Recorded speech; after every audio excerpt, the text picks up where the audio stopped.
Common civil code के ताल्लुक़ से बीजेपी ने लॉ कमीशन से कहा है और लॉ कमीशन ने रिलीजियस जो ऑर्गेनाइजेशंस हैं कंट्री की उनसे बहरहाल सवाल किया है। 2016 में भी इस तरह से सेंट्रल गवर्नमेंट ने लॉ कमीशन को एक नोट दिया था कि क्या मुल्क में कॉमन सिविल कोड आ सकता है। देखिए, कंट्री में एक कॉन्स्टिट्यूशन है, कॉन्स्टिट्यूशन से कंट्री चलता है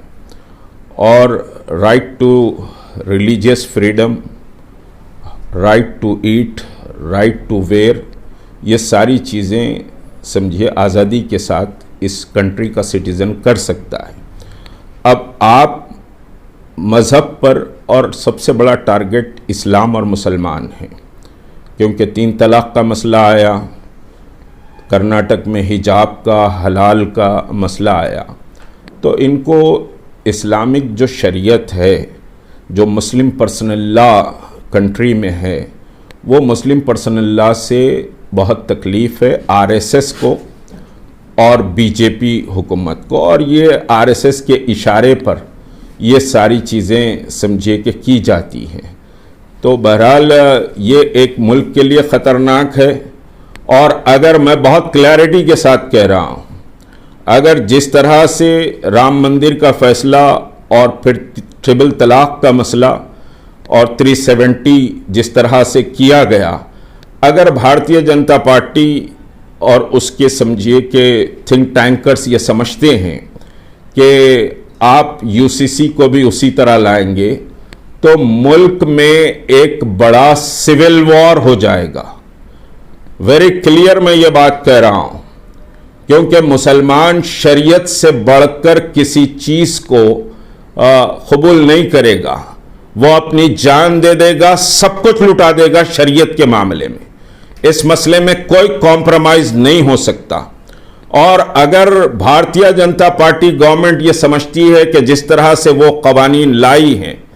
चाहे वो एनआरसी, एनपीआर, सीए, बाबरी मस्जिद, 370, 3 तलाक़, और फिर दूसरे समझिए कि किसानों का मसला, फिर बजट जिस तरह से पास किया गया अभी 2022 और 23 का बजट जो पास किया गया, जिस खेल तमाशे से विद इन मिनट्स में, तो अगर आप यूसीसी को भी समझते हैं कि इस तरह से पास किया जाएगा और ऐसा पास करेंगे तो मुल्क में सिविल वॉर शुरू हो जाएगी। वेरी क्लियर कह रहा हूं, मुसलमान सब कुछ लुटा देगा शरीयत की बका के लिए, क्योंकि यहाँ हमने कॉन्स्टिट्यूशन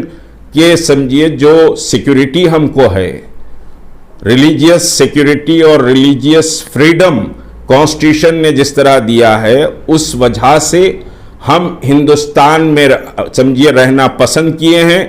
और पाकिस्तान बनने के बाद भी हम पाकिस्तान को ठोकर मारकर हिंदुस्तान की सरजमीन को अपना वतन अजीज बनाए हैं। हिंदुस्तान हमको बहुत अजीज है, और अगर इस हिंदुस्तान में हमको समझिए कि साहब अगर हमारे रिलीजियस को, हमारी मज़हब को अगर खिलवाड़ किया जाता है तो हम इसको बर्दाश्त नहीं करेंगे। ना वतन अजीज के इस माहौल को बिगाड़ने की कोशिशों को हम बर्दाश्त करेंगे। इसके खिलाफ पूरी मुस्लिम कम्युनिटी ही नहीं, बल्कि वो तमाम पिछड़े लोग, वो तमाम समझिए कि कमज़ोर और बिछड़े हुए लोग, सब इस पर एक आवाज़ होकर इस जालिमाना हुकूमत और क़ानून के खिलाफ खड़े हो जाएंगे।